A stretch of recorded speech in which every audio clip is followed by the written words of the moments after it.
Michael, this my behest have thou in charge.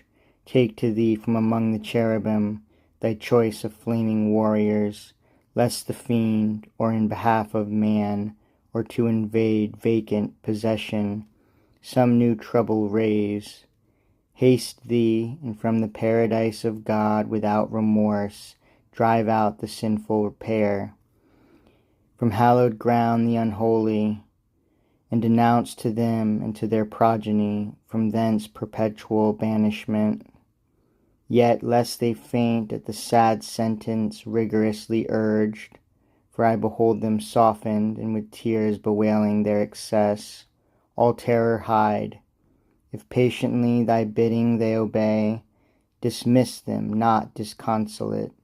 Reveal to Adam what shall come in future days, as I shall thee enlighten. Intermix my covenant in the woman's seed renewed. So send them forth, though sorrowing, yet in peace. And on the east side of the garden place, where entrance up from Eden easiest climbs, cherubic watch, and of a sword the flame wide waving, all approach far off to fright, and guard all passage to the tree of life. Lest paradise a receptacle prove to spirits foul, and all my trees their prey, with whose stolen fruit man once more to delude.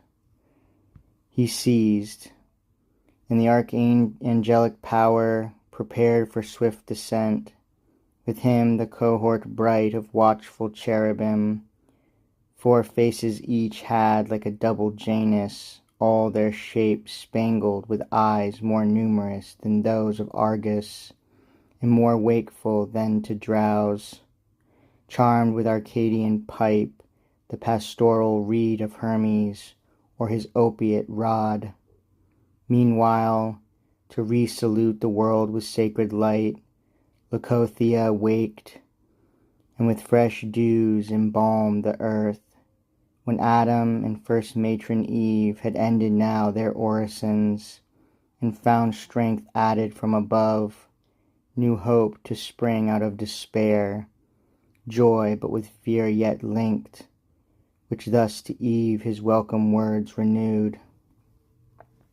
Eve, easily my faith admit that all the good which we enjoy from heaven descends, but that from us aught should ascend to heaven, so prevalent as to concern the mind of God high blessed, or to incline his will, hard to belief may seem, yet this will prayer or one short sigh of human breath, upborne even to the seat of God. For since I sought by prayer the offended deity to appease, kneeled, and before him humbled all my heart, methought I saw him placable and mild, bending his ear. Persuasion in me grew that I was heard with favor. Peace returned home to my breast, and to my memory his promise that thy seed shall bruise our foe, which then not minded in dismay, yet now assures me that the bitterness of death is past, and we shall live. Whence hail to thee, Eve rightly called, mother of all mankind, mother of all things living, since by thee man is to live, and all things live for man. To whom thus Eve with sad demeanor meek, ill worthy I such title should belong to me transgressor, who for thee ordained to help, became thy snare. To me reproach rather belongs, distrust and all dispraise. But infinite in pardon was my judge, that I, who first brought death on all, am graced the source of life.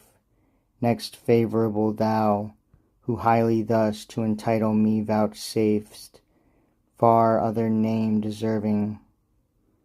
But the field to labour calls us, now with sweat imposed, though after sleepless night, for see, the morn, all unconcerned with our unrest, begins her rosy progress smiling.